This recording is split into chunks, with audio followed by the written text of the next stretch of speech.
Okay, here we go, back with quality management, but treat first. Before we get into quality management, I wanted to show you this.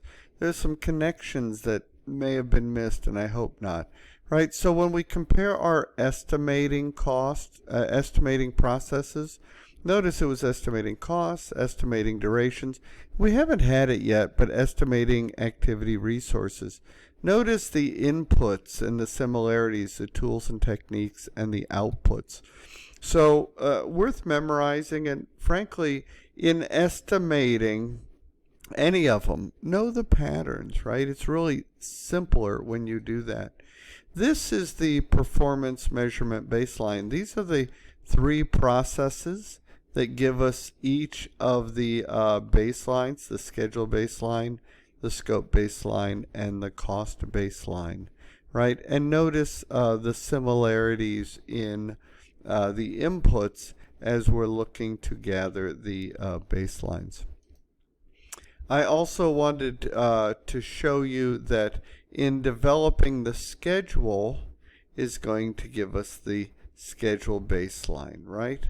And that's just interesting nuggets. Where the create work breakdown structure process is going to give us the scope baseline, because the process before that, called define scope, already gave us the scope statement. And we know the scope baseline is made up of the scope statement, WBS, and WBS dictionary. And the determine budget process gives us the cost baseline, and I said also famously the project funding requirements, overall funding requirements. Now, with scope, I wanted you to consider that the key tool was decomposition.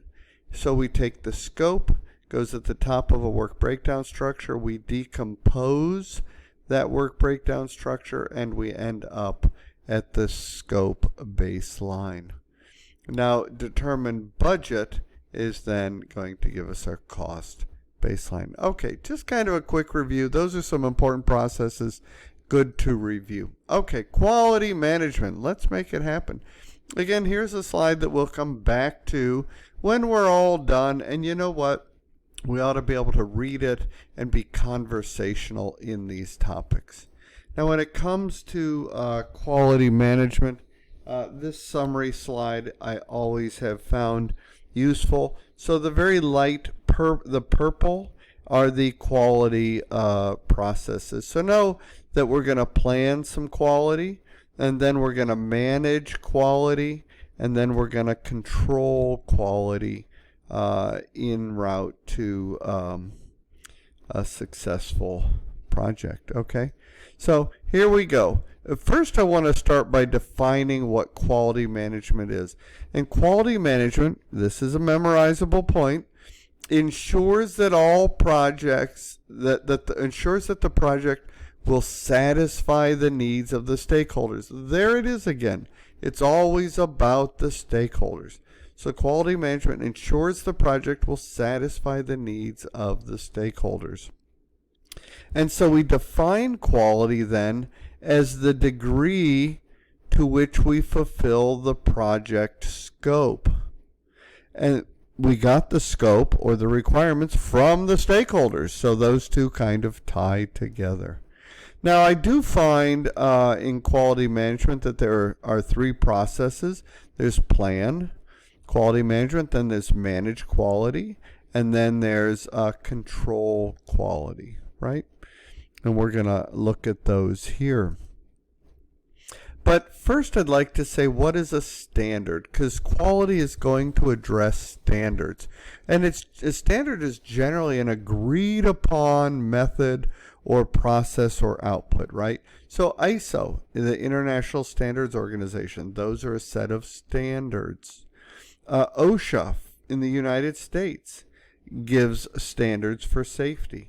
And basically, the baselines give us a standard that we've just figured out, which is a measure of correctness. How correct or right or exact is our product?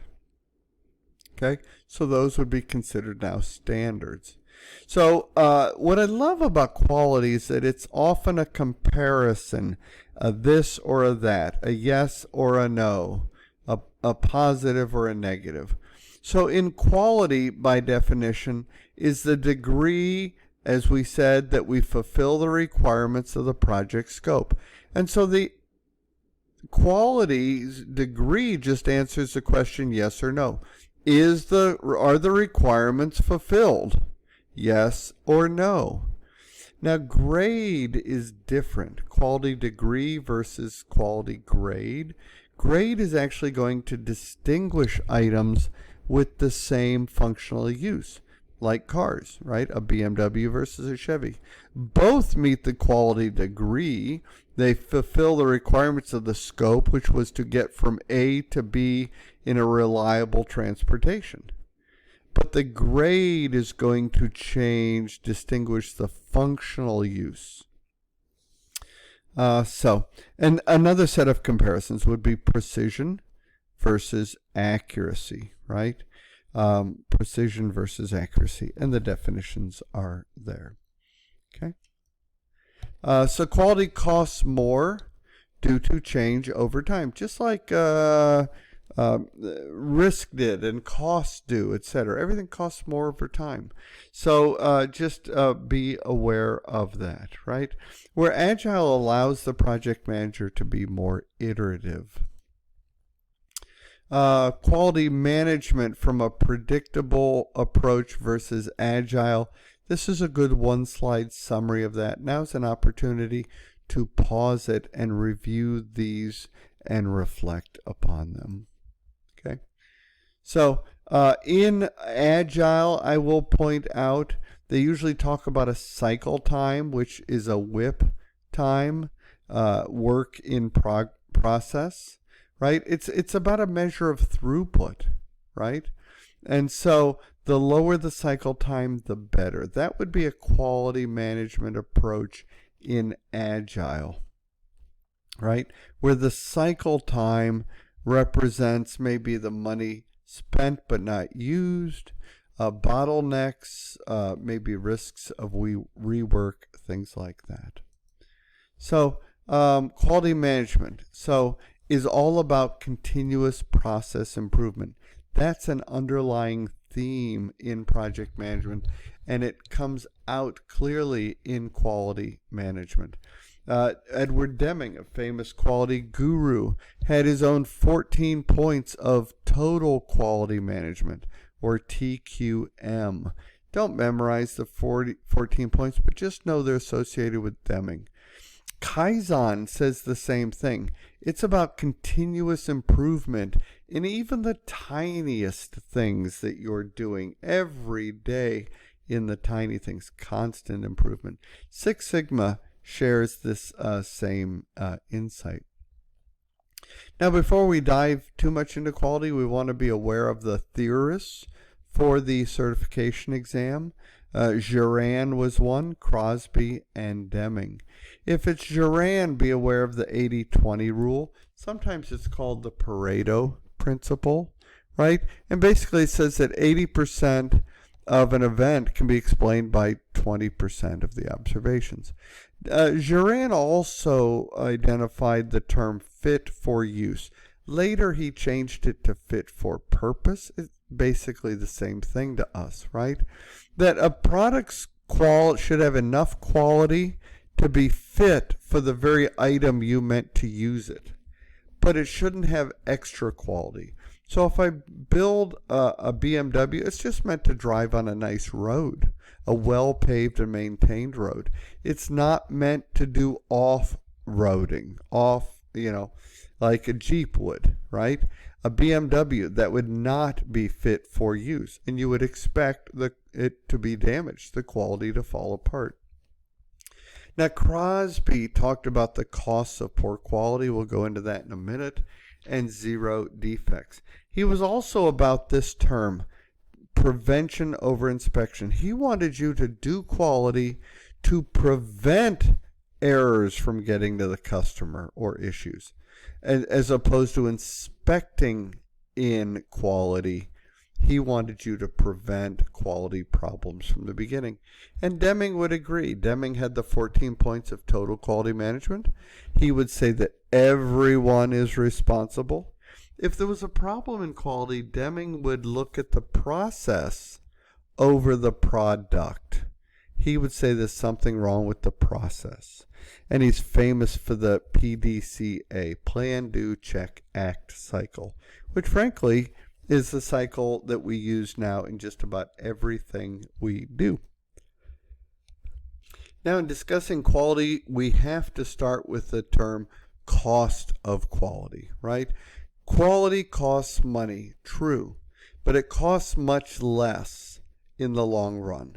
But there is a point called marginal analysis, and this is where the benefits of improving quality now equal the costs.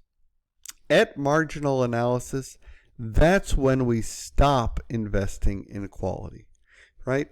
And poor quality can have bad morale, increased cost, customers aren't happy, and more risk.